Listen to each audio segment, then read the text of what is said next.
as we already mentioned, we have Riel Miller with us today.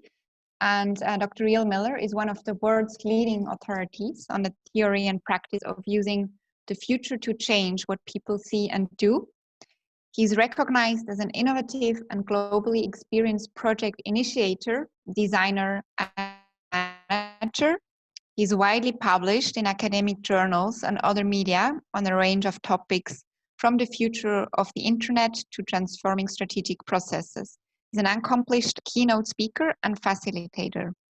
Riel has worked as a senior manager in the Ontario Public Service and at the OECD in Paris, in economics, science and technology, and education, to name a few. In 2005, he founded a consultancy called the X Paradox to advise clients on how to use the future more effectively.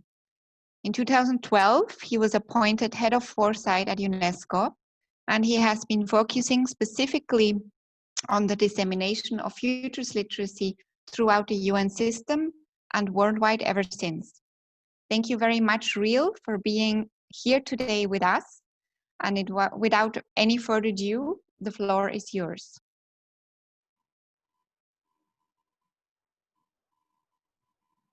There, I've unmuted. Thank you very much. It's a really wonderful honor. I appreciate this a great deal. I started at the OECD in February of 1982 as a young professional. So it feels like quite a big circle 38 years ago. It was it was a different time, but a similar time in some ways. You know, there was very high inflation back then.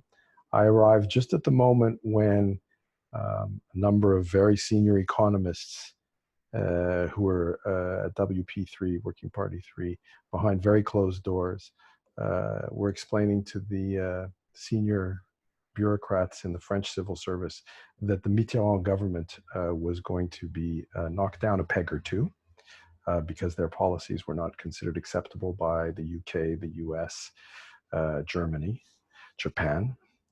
It was a very interesting moment to witness the power of the state. So I was coming out of a PhD in economics at the New School for Social Research, and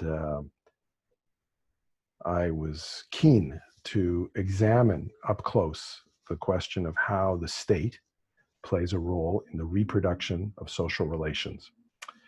I wanted to get a sense of how people were trying to improve what the state was able to do, which was the classical policy function of the OECD, benchmarking and best practice, but also interested to see how the way in which we thought about society was changing and how I could understand it better. And I have to say that, you know, my plan, which was to learn, worked.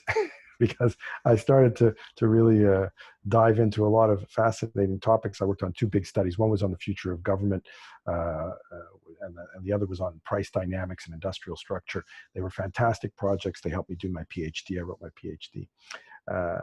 But what I wanted to say here in the beginning of this little talk is to say that I had an intellectual project, and that really helped. In other words, as I went through these different experiences, I was testing, accumulating, relating, kind of expanding, contracting a basic intellectual quest. And that intellectual quest was really a very powerful factor in helping me feel that I was learning. And that has remained throughout my life and all of my career, the most powerful element. If I feel I'm learning, I'm okay. and since I was pretty focused on that, I've been very lucky. I managed to sustain that approach. The other thing that I wanted to mention, and I think it's important to talk about in the context of this initiative, which I think is a fantastic initiative, and in many ways I wish I'd been able to share in this way back in 1982, 83, 84, when I was kicking around Paris and learning about how the OECD function, is this element which has to do with what's my role, what's my agency, what's my power, and the feeling that I had back then, and I think it's still the same today, is that I don't choose the time I live in, but the context in which I am working and connecting and contributing sets up some pretty important challenges. And I feel here that those challenges back then, and I'll speak, I'm very trying to be personal about this. I felt that basically the state as the way to solve the world's problems was bankrupt. I didn't feel that a representative democracy was a particularly effective tool. I didn't feel that state power based on the alienation and division of labor related to essentially a Taylorist perspective on production was promising. And I felt that mass production, mass consumption was a dead end from the point of view of finding meaning for humanity. So it was kind of a moment when I felt, the old systems, or the systems of the 19th and 20th century, were dying. And in a sense, just to be very frank, I've been impatient for the last 30 years. Like, when are they going to keel over and get out of the way? But of course, that's not the way things happen. Today, though, the zombie, and one of the things that you wonder about popular culture, why do we have all these zombie series and movies? Well, I think Living Dead is the way we treat issues around mortality these days. In other words, we try and make things last forever, and we try and repair and sustain way beyond the point of I think, diminishing returns. And the reason I'm setting all that up is that I think that you face, and if I can say that all of us face here, particularly since we've elected to be part of an international civil service, which means we're in this, we're trying to be at the service of a collective good, a public good, a commons, which is this international system, to grasp and to in some senses confront the things that are failing and dying, and the things that are being born. And from this point of view, I think the strategic obligation, at least this is, again, I'll say it's my point of view, is to not be hostile to what is born, and not say, look, I better cut off their heads because they might get taller than I am, and I don't want that to happen. In other words, the strategic posture of so many of existing institutions is that those new ones, they're a threat. They might take over. They might menace my status and my domination. Don't want that to happen. So let's try and throw things at them or ignore them. So I've always tried to pay attention to what's being born as well as to what's dying, and not to feel bad or nostalgic about either. Meaning things die, even things that are experiments that are young and new and they don't work, and also the old dies and departs from the scene. Oftentimes, good riddance, because there are lots of things we want to forget: racism, patriarchy, colonialism, etc. So, in that kind of dynamic context, what am I seeing after 38 years of wrestling with all this stuff and having lots of fun and being very lucky to be able to plunge into all of these questions? Because I've tried also to maintain, and this is part of the learning orientation, the powerful and inspiring relationship between theory and practice. When I started and ran my very first big foresight exercise in 1988, I used a tool that was off the shelf. A lot of people expected it was 1988. I was in Ontario. They thought I would use forecasting because I came from the OECD and I knew about modeling and econometrics, and I would forecast the future of education. I thought that was ridiculous because I knew perfectly well that both of those systems were not planned in that way, that the lags and all the rest, and that in any case, that kind of planning really doesn't work. Sorry for the telephone out there. I'm still confined. I'm not in the office. And that relationship between theory and practice meant that I could actually engage very directly with designing and creating the architecture of processes whereby people would explore the future and learn from the future. And that helped me to realize how difficult it was to think about the future, and how much we had confined the future into a teleological position. And so I won't go on very long. I just want to say that this issue of climate extinction rebellion, which weighs on all of us very heavily. And I felt prior to the pandemic shock, which is a typical type of unexpected event from the point of view of when it happens and context, but not unexpected from the point of view that pandemics and shocks happen all the time. But even prior to that, Extinction Rebellion had shifted the discourse. The populism of our times shifted the discourse and called upon us, I think, at least from where I sit, to say, what is it that I need to let go of? And what is it that I need to really try to rethink? And here, I want to put the emphasis on something that I think is very, very difficult, because I think it's a paradigmatic change, and it has to do with teleology, and it has to do with making the world a better place. And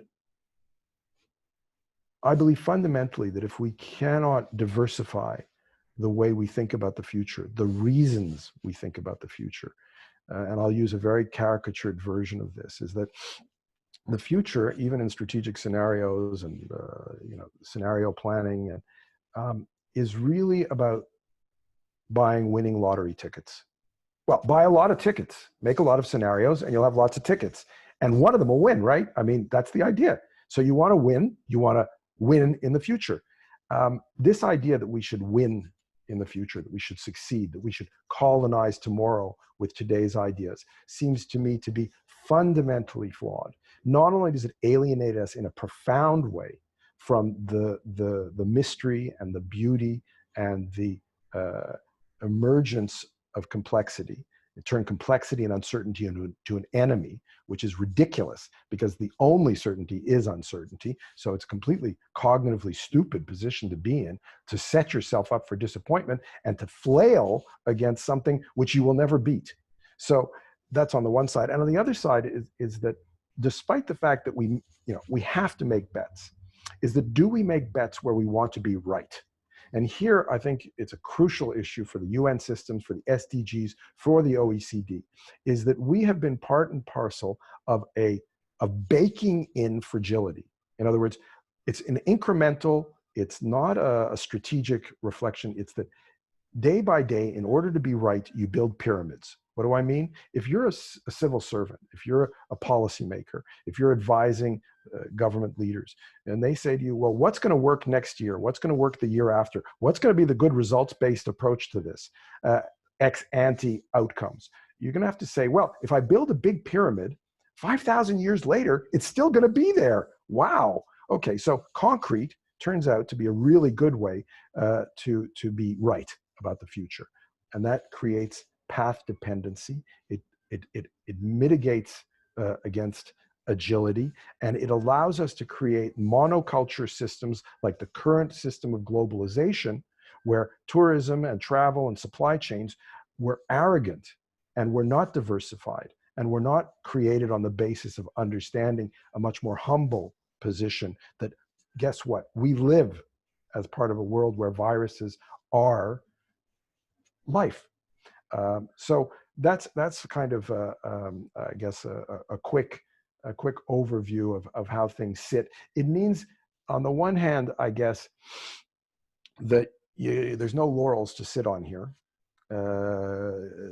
There's really a lot to do, and there's some very, very difficult challenges which involve changing our own mindsets. And let me just, what's going on in the United States, Black Lives Matter, what's going on in the discussions we were having around decolonization, what's going on around Me Too and patriarchy. These are things which fundamentally say, not I can have the solution and I'm going to know better. It says, look to yourself. We are the carriers. We are the ones who reproduce these systems.